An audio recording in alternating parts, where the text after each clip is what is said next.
everybody, Dr. Elizabeth Yurth, and I'm here today with Lisa Tomati.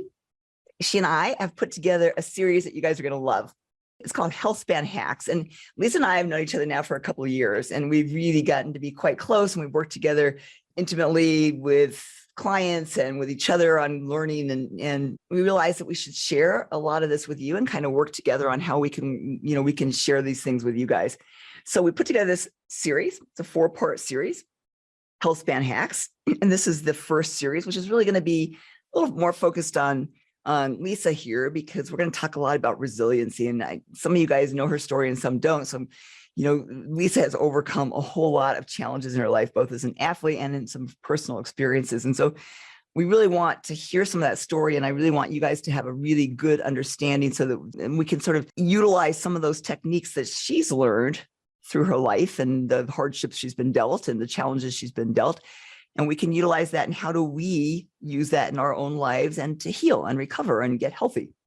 So Lisa, you and I had the fortune of, a few years ago, I think you reached out to me to be on podcast. And since then we just got along really well, and we've interacted quite a bit, both on air and off air, and in me helping to care for your mom, who you can talk a little bit about. And so why don't you share a little bit of your story for, I know particularly in New Zealand and, your area, people all know who you are, but here in the US, not quite so much. And so just share your story with us. Yeah, no, thank you so much, Betsy. It's just real cool to be doing this with you. And I'm really excited to share some insights today and over this whole series. So yeah, I've had a background as an ultra endurance athlete. So that's one of those crazy people who did super long distance running, right, across sort of deserts, and spent 25 years sort of doing expeditions and extreme racing. And the funny thing is, no talent whatsoever, just really determined, not true, but bloody minded. And that bloody mindedness really is something that's had its benefits in some of the obstacles and challenges that I've faced in my life, and not only in the athletics realm, but also in a personal realm. And I sort of wanted to share some of those insights today, because I've been in the last 7-8 years, just to give people a bit of a background, and why Betsy is my favorite doctor on the planet, because she's looking after my mum, and my mum is, as everybody knows who knows me, knows that I'm, absolutely dedicated to my mum.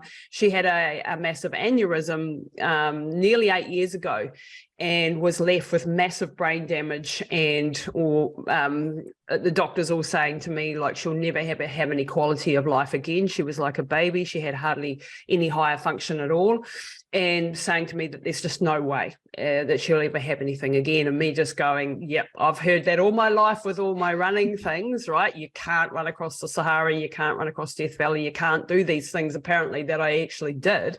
So for me, when somebody says to me, you can't do something, I'm like, well, that person doesn't know how to get me there. Who does? And then I go and search the world for people who do and can, and tell me what's the next step. And not that anyone has the whole picture, right? But in this journey with my mum, I was desperate to give her the best chance at rehabilitation. And so I started to dive into the research and the literature and start to take control of whatever piece of her rehabilitation I could. And at the very beginning, I didn't know what the hell I was doing. I had no medical background. All I had was love, a family that was in behind me, and a determination and a vision. And I think that the first thing that I wanted to bring up today was talking about having a vision of you or your loved one being well, because there is nothing harder than, when you've got someone like mum, who was 74 years old, was like a baby, had no speech, had no control over any bodily functions, and you're holding this vision in your head of your mum walking, talking, driving the car, being fully independent again, and everyone's just looking at you like you're mad, and that's never going to happen. So I think that's probably a good place for us to start, Betsy, is to talk about vision and being able to hold this vision of you or your loved one being healthy again. So yeah, do you want to kick off? Yeah, I think that's so huge, because one of the questions I always, when I have a patient who comes to me who has been to 1 billion doctors and they have a lot of complaints and they're just very, very unwell. And granted, they're at wit's end. They really are, feel like giving up hope. And lots of times they're reaching out, this is my last hope. And one of the questions I always ask them is, can you actually picture yourself as a healthy, well, thriving person? And a lot of times the answer they give you is no. They've given up that much hope. And, there's still a little hope there because they're seeing you. Otherwise, they would have not even be seeing you. But that always is a worry to me. If you cannot picture yourself ever well, and I say, well, even in the furthest reaches of your imagination, that's not there. And they're like, no, I can't even see me getting there. That's a problem, right? Yep. It's as you said, when you have this person, either you or a loved one who is really nothing left of what they used to be, and you can't really picture them ever getting there, can you actually get there? And my feeling is no. The mindset is that powerful that if you cannot picture yourself there, so I think that's the first point, is that the only way you're going to run across the Sahara Desert, if I start out and I think about myself running across the Sahara Desert, I'm like, oh my God, the 10 steps in, I'm going to be miserable. And my first thought is, there is no way I can do this. There's no way I'm going to do it, right? If you can picture somewhere at the end of this I'm done with it and I've gotten through it, then there's at least some hope there. And the same thing with your mom. Yep. And unfortunately, the medical system does pretty much everything it can to get rid of that hope, right? Yeah. A lot of times in its own defense that, I can't give the person too much hope because if I give them hope, then and I can't get them better. That's a bad thing. So this happens in cancer, right? Yes. Where people all the time say, your prognosis is not good. We can maybe give you a year, 2 years, but this is going to kill you. If that's the only thing you've heard, how do you get out of that mindset? Yeah. And you've faced that recently with your mom too, after getting her through this horrible aneurysm event. And again, with everybody in their book telling you, listen, you're just being crazy and you're spending money and time and energy that shouldn't be spent. Yep. That, this is silly for you to be doing this. Understand your mom is not going to get better, right? So how do you persevere despite that? Where do you draw that from? That with everybody, nobody was telling you. There was not one doctor who said, okay, give it a try. Everybody was saying, this is impossible. You're being stupid. You're wasting your time and energy. So where do you find that peace? So how do we tell our clients to where do you go to find that peace that will keep you going?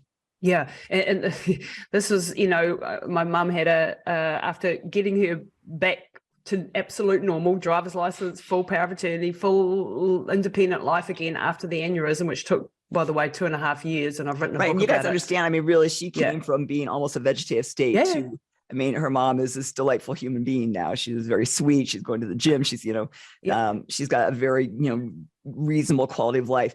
And basically somebody, whoever I said, put her in a home and let her die. Yeah.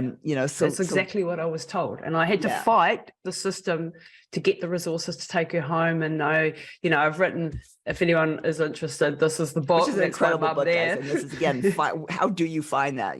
These books will help. And it is because it's, and a year ago, we were given that diagnosis again. My mum had a CNS lymphoma, a tumors in the brain, and we were told point blank, there is nothing we can do, absolutely nothing at her age. Anything that we would have done for a younger person would kill her anyway. Go home, get your affairs in order. She's only got weeks, if you're lucky, a couple of months to live. And that was the diagnosis last October. And once again, I remember coming out of the doctor's offices time and time again over a period of weeks as I sought out the right doctors and the right oncologists and so on, and them saying the same thing to me every time, and mum, in front of mum. And every time I'd come out of the office and I'd go, Mum, are you all right? Because I'm like, she's just given the terminal diagnosis. And my mum's going, they don't know you and they don't know your team. And I'm not listening to them. And I said, wow, she blows my mind with how strong she is. And at the same time, I'm like, fake it till you make it, Lise, because you've got to look like you know what you're doing here, right? But I know the importance of having her, the belief that she will overcome this, and she's a stubborn Irish German descent, right? So she's stubborn as I am, and so together we're a stubborn team. And then, you know, I went full in, you know, like I went the whole metabolic approach. Obviously I came to Betsy as my first port of call. What the hell do I do? We did the keto diet, we did natural health supplements, we did the whole metabolic approach, hyperbaric oxygen, which you can see in the background. There was probably no stone we left unturned, okay? And this cost an absolute fortune, and this was a massive project, don't get me wrong, okay? And not everybody can do this, but I was like, whatever it takes, I'm doing it, because I've got this one chance to give it all I've got, or, you know, or die trying. That's my attitude. And within 12 weeks, we had the MRI, follow-up MRIs, and the tumors were gone. And they've remained gone now for over a year. And while you never want to say that you've cured of cancer, because cancer, you know, has a very tricky beast, but right now she's, you know, she's been marvelous, and she's back to her full self again. And then we got hit with COVID a couple of weeks ago, everybody. So that's given us another 1-2 punch to the face. But we've once again fought our way through with a good team of people around her, and the right doctors and the right supplements and so on. And so I think the message from this over and over again, and I know what it is to fail, don't get me wrong. I know that we're all going to die. I know that we can't live forever. I lost my dad 2.5 years ago in circumstances that were also terrible, and I was in a situation where he was in ICU in critical care, and I couldn't get him the stuff that I wanted to get him, things like intravenous vitamin C for sepsis, which he developed. That was also a very massive catalyst for me to be so proactive in this space, because I want people to be in that preventative space and not be in that situation that I was in with my dad, because I was unable, I had no control over him and his destiny at that point. Once you are in the ICU and you're in the system, you are, for better or worse, under their control. And I was unable to get intravenous vitamin C, which would have, we don't know whether it would have saved him or not saved him. But my point was, it was his only hope. Right, and I had the clinical research, and I had professors on my side, and I had people really pushing. And I couldn't get it, you know. And so this situation, I lost the battle for my precious dad, you know. And so I know what it is to succeed. I know what it is to go on. But I can tell you, I gave everything to my dad. I gave every chance that we had. I left no stone unturned, and I fought with everything to the last breath. And that's the attitude that I go in with to these fights. I go in with, we're going to go down. If we go down, we're going to go down fighting. We're not going to just capitulate and give up because somebody said. There's a fantastic book by a lady called Kelly Turner, Radical Remission, and she's written another one, forgotten the name of it. And she studied, in this case, cancer patients, all the cancer patients who were meant to die, who were terminally ill, given terminal diagnosis, and who didn't. And she studied over 1,000 of these patients. And she's come up with a list of the things that they all did. And 7 out of those 10 were all to do with your mindset. They weren't the diet or the supplements or the drugs or anything else. 7 out of those 10 were to do with this, because this is super, super powerful. And so if we can overcome, and this is not to say that you'll never have a doubt and that you'll never feel crushed, and that you'll, as I was saying to Betsy after COVID for the last 2 weeks, I've been sitting in the corner crying a lot. You know, you're going to have these emotions. The thing is, do you get up the next day? Do you try again? Do you fight again? Do you throw the bus at it? And that's what I want to get across today, because if you do that, then you are giving yourself the best chance for whatever diagnosis that you are coming up against. And the thing with, when you're given a terminal diagnosis, which Mum's had, I don't know, 12 terminal diagnoses in the last 7 years, it's almost like a curse, because it almost, you're going to die in 3 months becomes your brain hears that. Their brain hears that, right. And Yeah, this is really powerful, isn't it? Because it's very, yeah, I did. You said the word mindset, and I recently did a podcast with Dr. Carolyn Leaf, and some of you guys may know her, but she is a very big, everything is mindset, that really mindset physically runs our body. And she has some very interesting studies they've done where simply doing nothing, and she has a whole app program you can do to work on mindset, simply doing these mindset shifts, people extended their telomeres just as much as doing massive, peptides and supplements and things, lowered HRV, raised HRV, raised heart rate variability, simply by changing mindset. No supplements, no other changes. It's simply mindset. So the mind truly is, people like to say, well, yeah, you need everything else too. Honestly, you can change a lot of cellular function by mindset. And oppositely, as soon as that piece of your head is going there that, I'm not well, or let's just take it from people who are healthy and well, I'm getting old, right? Yeah. If my mindset is literally old people are decrepit, our picture of old people, I did a post a while ago where I showed what people think of old people, which is sitting in their nursing home in their wheelchair, being spoon fed. And that's, and that's what people think. And, there's a great study where they ask people, do you want to live to be 100? And everybody's like, no, and I'm like, why? Why would you not want to live to be 100? Yep. Because what we picture as 100 is decrepit and old. Yep. If that mindset is there, then of course you don't want to live to be 100, and your body's going to age in the same way. I picture myself as the 100-year-old who's still hiking and skiing and having fun and enjoying life, and who knows, maybe going to the moon and doing cool things like that. So I want to live as long as possible, because think of the cool things we're going to be exposed to. Yep. If you have that mindset, is that going to be able to get you not just well from cancer or overcome these horrible traumas that we're exposed to, but maybe just keep you healthy for the long term of life, right? Yep. And there's some studies actually come out. The age that you think you are in your head. Yeah. And I joke with this with my husband, because I feel like an 18-year-old, and I act like an 18-year-old quite often, immature. And when I get to not be an adult and I take my adulting head off, I can be quite childish, right? And I think that's important, because and the study actually showed that if you think you are younger, your body is actually biologically younger.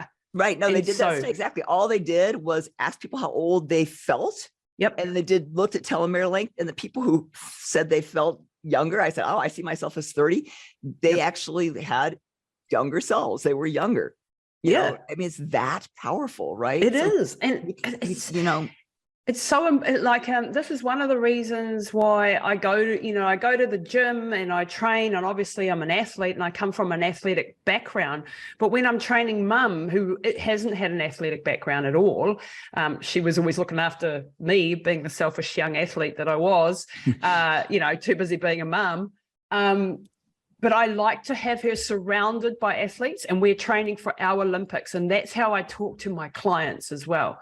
We are training for our Olympics. You're not dying of cancer. You're training for your Olympics, and your Olympics is to be free from this. And you're putting that mindset into play. And I had a big debate with the head of our medical council over here in New Zealand, like the top doctor, one of the top in the country. And he was speaking at a conference that I was emceeing. And in the aftermath, he was like, all of this health and wellness stuff here is bullshit. And I'm like, really? Did you just say that at the conference? You were speaking at the conference. And he said, yeah, all that DNA testing, all of the stuff that was being offered there at this wellness thing is woo-woo rubbish. And there's no science behind it. And people have been taken advantage of. And I said, well, I'm one of those people that does all that woo-woo stuff. And here's my book, And we went sort of head to head. And he said, well, are you not? He said, that's really interesting. And hyperbaric oxygen therapy, and I talked about that and how important that was in mum's rehab. And he said, well, I'll give you that. That one is actually got some science behind it. I'm like, well, thanks very much for that. Yes, I'll give you one. But he said to me, aren't you giving people false hope? And I said, aren't you taking away any hope? He said, but you're an exception. And I said, well, why are we not studying the exceptions? Yeah. Because Right. this is the point. Why did she not die? Not a Right. single doctor who had a part in her care back then when she had the aneurysm Right. asked me, And why did she why is she not? getting better? Right. Why is Yeah. she walking, talking, and not in a wheelchair and back to normal? And then there are other doctors who have, like yourself, who have gone from being, massively successful in the mainstream traditional and realizing, hang on, there's a hell of a lot more Right. that isn't being explored here. And I think the having that attitude and finding those people, when I'm working with my clients that I work with now, I'm trying to get them under the right doctors, because I'm not a doctor. I work on genetics and other aspects and nutrition and all of that sort of jazz, but sometimes I need to put them under the right people, including Betsy, who some of my clients are under. And that's important too, is that they find the right fit. If your doctor isn't asking the right questions and is not being proactive and is slamming your, like if we look at blood work, like your blood work test that course that you just brought out is absolutely gold, because it's empowering people to go and have a discussion with their doctor.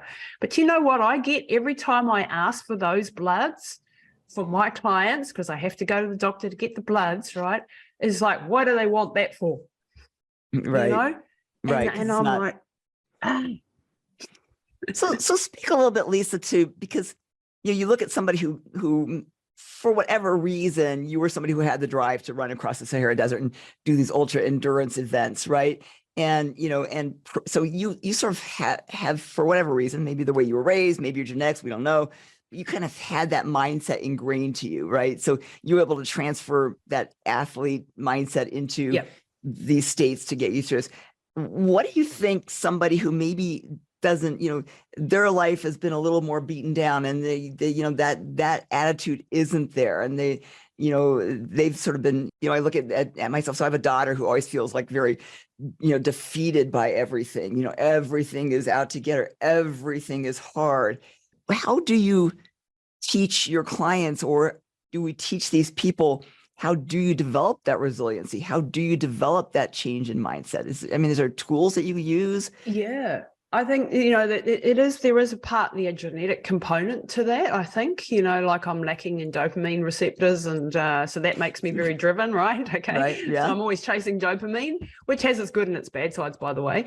And, there's an element in the genetic side of having a lot of adrenaline, which makes me very action orientated and not so strategic. I'm not a strategic thinker. I'm very much just, oh, that's a good idea. Let's do it. Try that. Right. And get myself into trouble in business sometimes and things, because I just dive on in, and that sounds really cool. So there's definitely a genetic component there. And then there's definitely a background component, growing up in a household where I had this dad who had high expectations of us as kids on the athletic and in the career. So I think having, that expectation and that parent that was like that definitely played a role in the way that I've developed. But I think this resiliency is something that we can all learn. Every time you get hit with something, you've got a choice to make. Do I let this beat me, or do I come out swinging? And one of the things that I like to look at is your why. And you would have probably heard this in your last bloody personal development seminar that you went to, but understanding why you're motivated to do this goal that you've set yourself, and understanding the emotional driver behind it. If you can nail that emotional driver down, then you're more likely to overcome the obstacles, right? So if I give you an example from the ultra marathoning stuff, so often in a race, say, I did a race in the Himalayas, 222 Ks at extreme altitude. And this was completely outside my comfort zone. And I remember doing this bloody difficult race. I've got a doco on it. And there were times in that race where I just thought, there is no way in hell I'm going to get up this next pass. And I've been out there for a couple of days. I'm absolutely toast. And in my mind, I start to ask myself questions like, if your mum's life depended on you getting to the finish line right now, say you've crashed in the jungle in a plane and you've got to run 200 Ks in order to save her life, would you quit now? And if the answer was no, I would not quit in those circumstances, then the answer is I can do it. Right. I can still That's do it. interesting.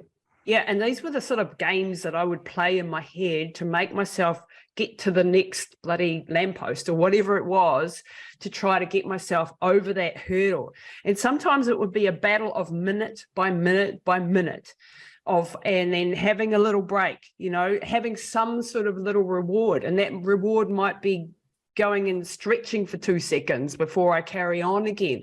So it's using little tricks like that. What are your emotional drivers? And for me, family, and in my early years, I had a boyfriend who told me that I was hopeless and useless and I'd never amount to anything. And as an athlete, I was a joke, and, you know, all of this negative, abusive relationship, you know, it was read my first book for that one.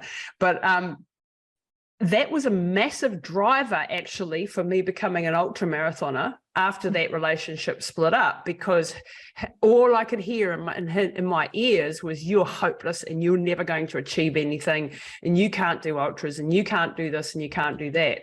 And so this was a negative driver, I want to call it, you know, Right. This was something trying to prove, but it doesn't actually matter because the results were the same.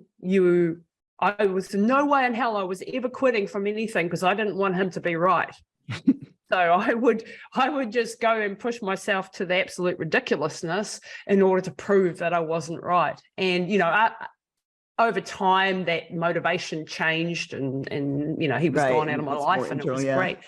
But it really, that proving something to somebody. So when a doctor says to you, you're going to be on this pill for the rest of your life and you're never going to get well, and and then you just go in your head, let that little rebel come out and go, is that right? You know, let that little rebel be free and go, well, I don't know about that, and I'm going to go and find someone else who's got a second opinion on that, and I'm going to find a way around this obstacle. And I think having an attitude of going all in is another really big principle that I like to use. When I decide I am going in on a project, then I have to ask myself, what am I willing to go through to get there? And sometimes I've gone into projects where I shouldn't have gone all in because they weren't worthy of my time and effort for whatever reason. But in the big important ones, whether it was a big race, whether it was mum, dad, you know, whatever the case won't be, and I've gone all in, then I've given myself the best chance of coming out the other end with a good outcome. Because when you go, I'll just try it, I'll just try this, doctor, I'll try that massage, you're not going to get it. I can tell you now, you are not going to succeed. You have to go in with, right, I've worked out who the best doctor, masseur, whatever the acupuncture, whatever the person is, and right, we're going to give it a really good go all in crack at this. Because if you go in with that attitude, when the obstacle comes, and believe me, they'll come, and then you'll look at that obstacle and you'll go, right, where's left, around, under, over, how am I going to get over that? And your mind will start to think outside of the box and find a way around that obstacle. I'll give you an example with mum. Her veins were collapsing from all the intravenous vitamin C's and things that we're doing, and her older veins were crapping out. So we needed a portacath, and the doctors told me no one's ever got a portacath for vitamin C. They won't get it done. I fought and I explained to my oncologist, and I eventually found an oncologist that said, yep, we'll put it through. We'll do it on the public system. We'll say it's for chemo. What you use it for is your own business. And I managed to get that. And then I'm like, okay, now I've got the portacath put in. I've got nobody to do the actual IV vitamin C with a portacath, right? So because they weren't trained in it. I went everywhere trying to find a nurse who was trained in portacath, obstacle after obstacle after obstacle. And then I found somebody and we actually trained ourselves and we managed to do it. And she's been having that. And now we've got the problem that MedSafe is trying to stop all infusions and that's trying to stop, so we've got all these boxes we have to tick and obstacle after obstacle. But intravenous vitamin C, and I've done, hours and hours of lectures on vitamin C and how great it is so important for her rehabilitation. I will find a way around those obstacles somehow, and I'll be pain in the butt to the doctors and pain in the butt long enough to get there, and I know if it's something that important, I'll just keep going. And usually I find a way around it somehow, not always, but usually I find a way. And it's that attitude of, I'm willing to be the pain in the butt. I'm willing to be the squeaky wheel. And if you don't, like Mum's last time when Mum had, she had what I thought was a stroke. And so I took her to the hospital and said something neurological going on. This was a year ago, a year and a bit. And they did a CT scan, couldn't see anything. They sent me home and I went back in 2 days later. There's something really wrong. Her blood pressure's up. This is happening. Her face is dropping. She's dribbling. Please do an MRI. They wouldn't do an MRI. They sent me back home. I fought for 3 weeks, ringing up the radiology every day. I need an MRI. This is my situation, until I struck a really nice lady who said, be here tomorrow at 8 o'clock. We'll get it done. After 3 weeks, Right. we got in, we did the MRI, and there were these tumors. Right. If I hadn't pushed like a crazy woman, then she would have just died. she would have just died, And this is what I want people to understand. I think you make a couple of really important points there. One is this, you got to be all in, right? Because everything in your life, there's going to be obstacles thrown in the way. And so you have to be all in. When I have patients who go, I say, well, let's try this. And they're like, I'll try. And 2 days later, they come, well, that didn't work. That's not all in. You've got to give something ample time. You've got to be willing to say, yes, this is likely going to work. She said it's going to take me 12 weeks. So that all in piece is huge, because I get a lot of that. Yeah. Well, a week of something and that didn't work. And now they're sort of going, bah, see, I told you this wasn't going to work. Yeah. So that all in piece is really important. I think the second thing you sort of threw in there was finding your people, your tribe, right? Because it's very, very hard to do this by yourself, to keep fighting the obstacles, to keep, to keep all in without your network, without your tribe, is very, very difficult. And your tribe is going to consist of a whole lot of people, right? I mean, you have a very supportive spouse. You have, a lot of you has been, a lot of care has fallen onto you. So, even within your family, a lot of your mom's care and things have fallen onto you. So you had to look outside of the family, right? A little bit for support. And, so you've turned to me, you've turned to, other physicians, other, people, but it's not going to be probably one person. It's going to be a tribe of people, a team of people. And, and you're going to have, these people sort of working in different realms, but they're going to be your support network. They're going to be there to say, yeah, I will try my best to help you make that happen. If patients come to me and they say, I really want this, I think this is going to make me better, I will try and find a way to make it happen. It's not always easy, but I will try my damn best to find a way to make it happen.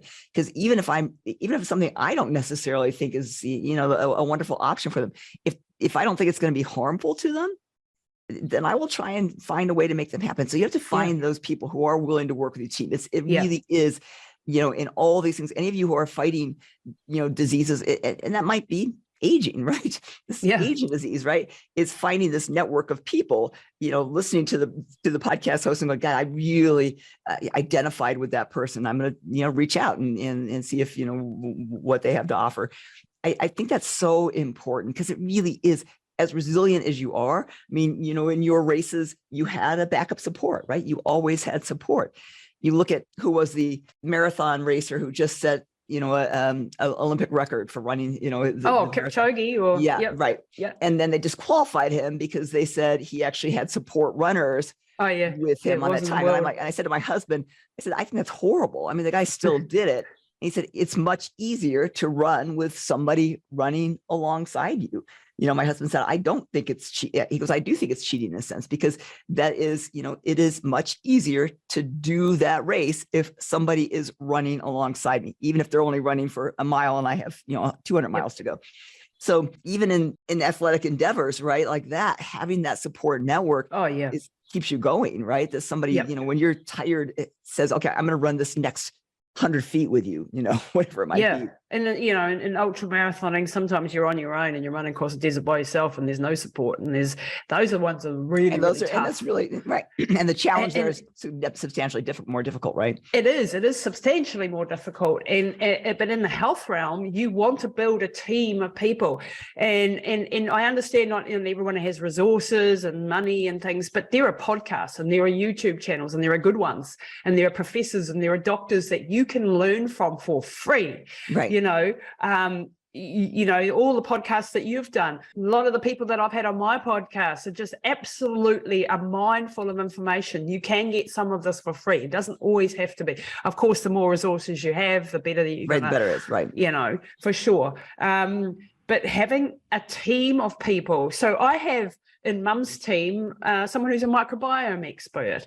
I have an osteo, I have a chiropractor, I have a GP, I have I have other people who are integrated oncologists. I have a whole team of people that I can call on for different problems and different things that come along on our path. And it's a full-time job looking after my mum, and it costs, this is the sacrifice side of it. There's a massive amount of sacrifice. I was just talking to Betsy before about some of the projects we want to have on next year, and I'm struggling to do them because so much of my bandwidth goes into her, but that's what it takes. And my priority, I've decided, is my mum. As long as she's alive, I will dedicate whatever it takes to keeping her to the best of my ability, and that's all you can do, right? And that's the decision that you have to make for you. Whatever your situation is. And I don't have children, and I have a wonderful husband who puts up with all sorts of things to enable me to do that. But what I think I'm saying is just understand that you can achieve extraordinary things with the right team around you, and that you don't have to believe the first person that comes along that says there's no hope and there's no answer. And there is so much more. And this is the other thing with our local medical profession. There are wonderful people in there, but the systems, the institutions are often 20, 30 years behind the latest research. So you're not going to get that latest research. You have to go outside the box and find it.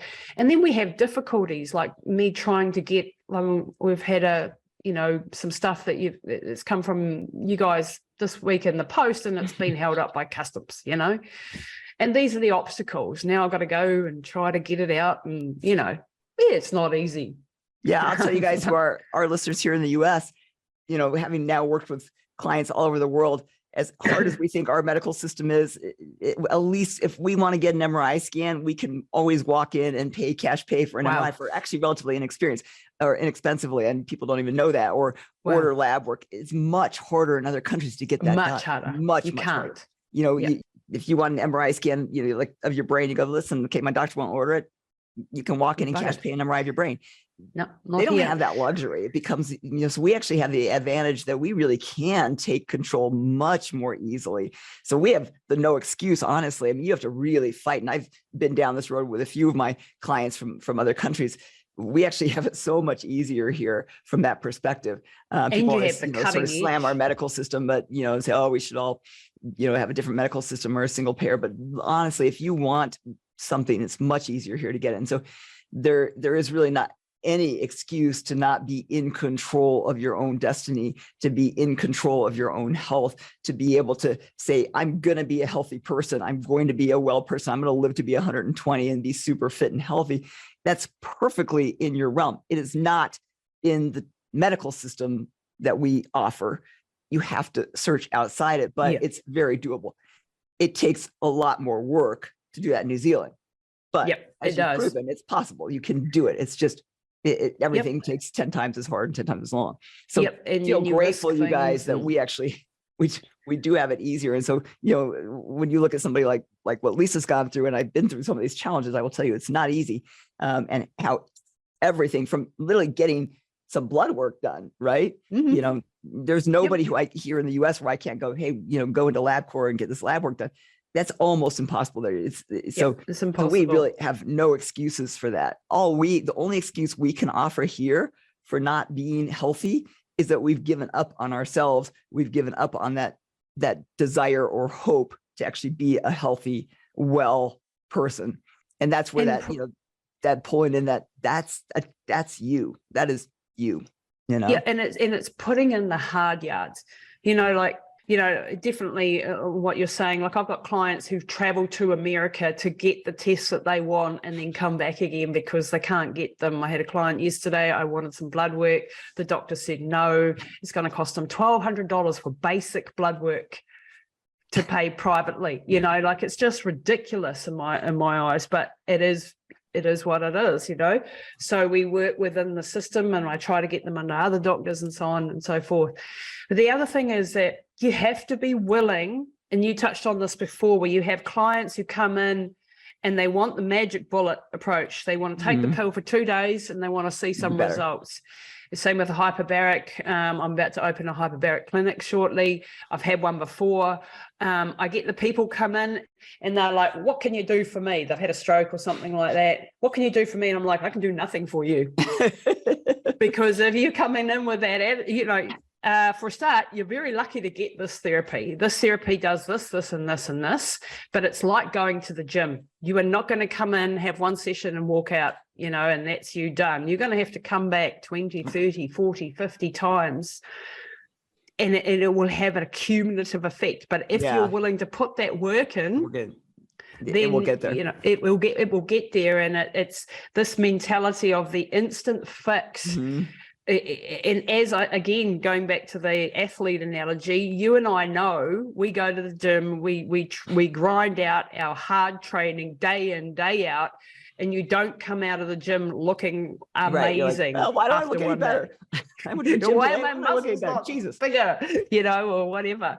But we know that in 10 years' time, because we go to the gym every, you know, well, not every day, but, you know, regularly, and we do our other training and we do all the aspects that make up a good training plan, that we're going to look a hell of a lot younger and be a hell of a lot more functional than the person who didn't start, you know. And it's that incremental daily ritual building. So this is another mindset trick that I try to get people to do, is to build tiny little habits on top of little habits.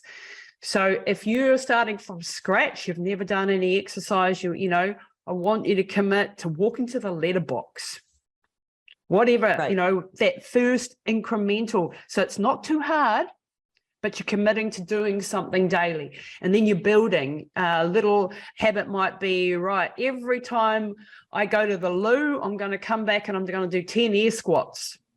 And you go, well, that's nothing, you know, 10, like, tell you what, that builds up when you go to the loo 10 times a day and you've just got 100 air squats.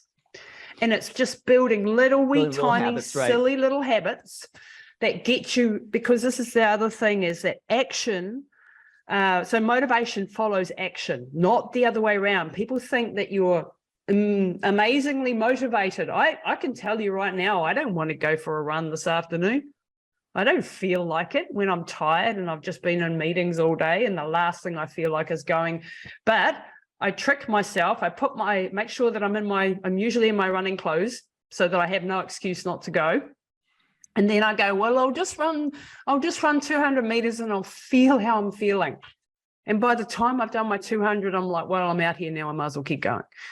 You know, so it's little tricks, tricks. I tell people that, I said, you know, go to the gym. And then if you get there and you do 5 minutes on the treadmill and you're like, okay, I'm done. that's fine. But once you're at the gym, pretty hard to do that.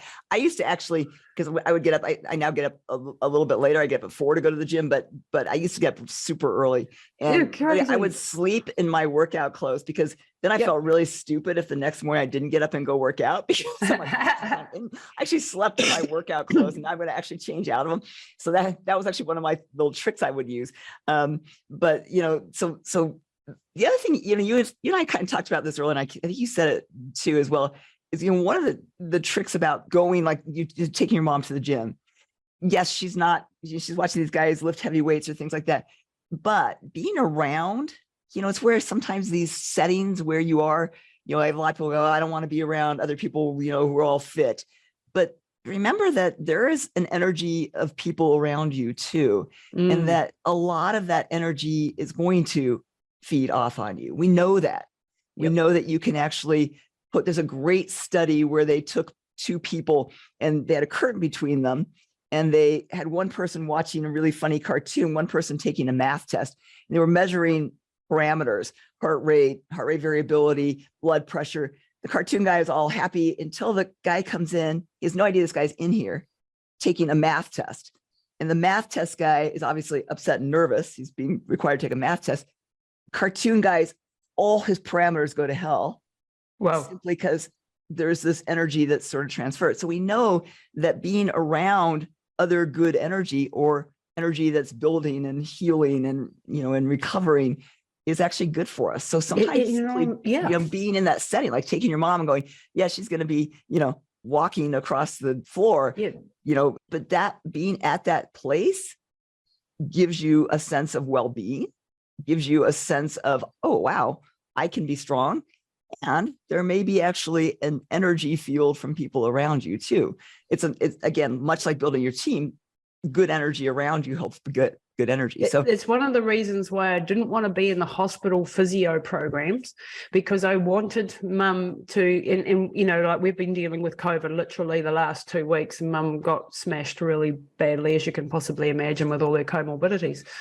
I have her back at the gym this week, and I know Betsy went, that's a bit early. And I went, yes, but I'm not actually training her. I'm doing some arm flapping and, some really basic thing, but the routine. She's back at the gym. She's watching the other athletes. Like she's People healing, are like, oh, Isabel, you're here. It's great to see you. And oh gosh, I'm glad you got over that, and she's getting that positive, and she comes out and she feels like she's done a workout. And I'm, I've had COVID too. So I'm, doing very low level workouts right now, because you don't want to be stupid. Right. Which I could quite easily be. But I had Betsy's word in my ear going, don't go back too quick. So we haven't. But it's the walking through the door. It's the routine that I really wanted to establish again as quickly as I possibly could. And that's what we've done. And again, you're immediately changing the mindset from a sick person, in a hospital, or, in your house, in your sick room, and to a healthy person being in the gym. Again, that immediately changed the mindset without you doing anything else, right? It's why hospitals are horrible, right? If you're in the hospital, you are sick, right? You are a sick person. And it's hard to feel like a well person in your stupid hospital gown, laying in your hospital bed, with people coming in. It's pretty hard to feel like you're well, or, a healthy person there, right? Obviously, sometimes you have to be in the hospital, but as soon as you can get out of the hospital, you should be out of the hospital. Literally, you want to be in there as short a period of time as you absolutely have to be. Then you want to be out, and you want to be in a place where there is a healthy feeling and a healthy attitude. So that's all, again, that all comes down to how do we shift mindsets. There's little tricks that you can do to do that, right? There's those simply being in a different situation, being in a different place, being around different people, all helps shift mindset. Yeah. And I think, I've watched studies in old folks' homes where they've brought in children, 2, 3, 4-year-olds, and how it's completely changed the lives of the older people and the children, because the generations are meant to mix, and they're meant to be, like I watch my mum with my her grandchildren, and she comes alive, like she just looking at a baby you can't be depressed, Right. because they've got this innocence and this beauty about them, and these, yes, they can be little terrors and stuff, but you're occupied in the moment with that baby, and that's why they're so healing. And same with animals, animals are so healing, because you're in the moment, you're getting cuddles, you're in a positive. You can't be in a really negative mindset when you've got a baby to look after, because they're full on, and they're just there, and they're in the moment, and that, I think, is really positive. And so as much of that type of therapy is really important as well. And for all us stressed out people, and you and I included, taking moments out of our day to be in nature, I think, is also a really critical piece of the puzzle, where sometimes I'm lucky, I live next to the beach, so I go down the beach and I just stare at the bloody horizon for a moment, just to go, what the hell just happened, and try to find my way back to some sort of humanness, because we're pressure, running businesses, running teams, running, a billion things coming at us. And then, you're just like, I want to sit down the beach and just stare at the birds. I love that car. And if you looked at my HRV, then it would be going, hot up, it'll be improving. Way up, and then you come back to the stress of, no, you're right. That isn't, it's taking those breaks. So if we kind of summarize this sort of, how do you become resilient? I think, one is picking small goals, right? So small goals, and knowing there's going to be obstacles along that way, and, realizing those obstacles are going to be there, and there's always going to be a workaround around those obstacles. 2 is building a team of people around you who are going to support you in the challenges, so that you have people to turn to who have a similar goal for you. 3 is that focus that that you can do this, that this is, you can be a healthy person. You can climb that mountain. You have to see the vision of yourself there. If you can't see the vision of yourself on the top of that mountain when you're, climbing the Himalayas, running up the Himalaya mountains, if you can't see that, that's impossible to see. It's impossible for me to see myself as a healthy 120-year-old. It's probably not going to happen. So it's having that vision, and then I think lastly is being able to find the tools to shift the mindset, be that being in nature, be it being in a different situation, finding the situations that help you to shift the mindset, or the tools. Like I said, there's apps now that help with changing mindset. I love Dr. Carolyn Leaf's app that it's like a 30-day program to how do you change a mindset. And, so there's lots of free tools out there to do that. And when you use all those things, it helps you. Again, I don't know that I could ever do what you've done, even if I had the best mindset in the world. It's just, I couldn't do what you do. But do I take different challenges, that are within my realm? And so, there may be sometimes challenges that we've taken on that we're like, maybe there's no desire. I don't have a desire to, no. I guess in my dreams, I think that'd be really cool. But I in reality, the desire to run up the Himalaya mountains. And I don't recommend it Sarah does. I just don't really have the desire. So if you really have no desire to live to be 120, maybe this isn't for you. If you have no desire to, to get over my dad died, of prostate cancer at 92. And he really, he died on his terms with, I don't have the desire to do this anymore. This is not for me anymore, and that's okay too. But on most of us are not in that, in that realm. Most of the people you and I are working with need to be able to find that within. My biggest frustration is my clients who literally, can't see themselves at that end goal. Yeah.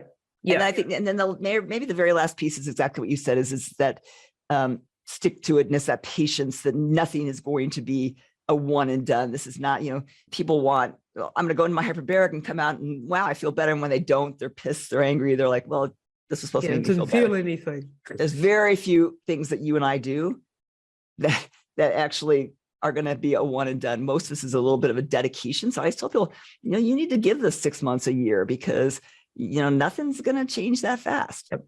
And a multi-pronged approach is the other thing. It's not a one pill, a one hyperbaric, a one thing. Yeah, it's true, very right. often this plus this plus this Yes. plus this equals that when you do that consistently. And You're that right. is a hard sell because it's, expensive, time Right. consuming, effort.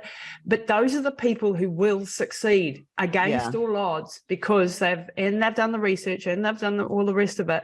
But yeah, just having that mindset, like when I go in the hyperbaric, which is hyperoxygenating my body, creating all this change in the cellular level, stem cell production, decrease in inflammation, I don't feel any of that when I get out.